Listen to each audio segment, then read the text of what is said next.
ภะคะวะโตอะระหะโตสัมมาสัมพุทธัสสะนะโมตัสสะภะคะวะโตอะระหะโตสัมมาสัมพุทธัสสะ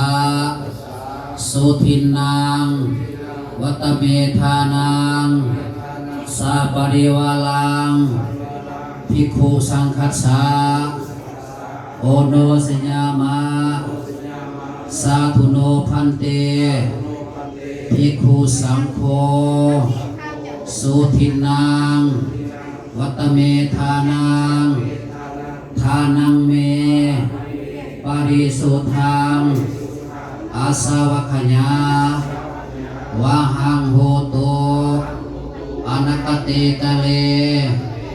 พวกข้าน้อยทั้งหลายยินดีให้ทาน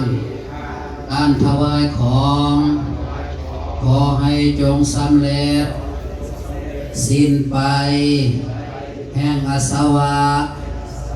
สิ้นกองกิเลสแห่งเครื่องดองสันดาน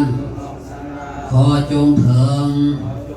ซึ่งพระนิพพานในอนาคตการเบื้องหน้านั้นเถิดอิมา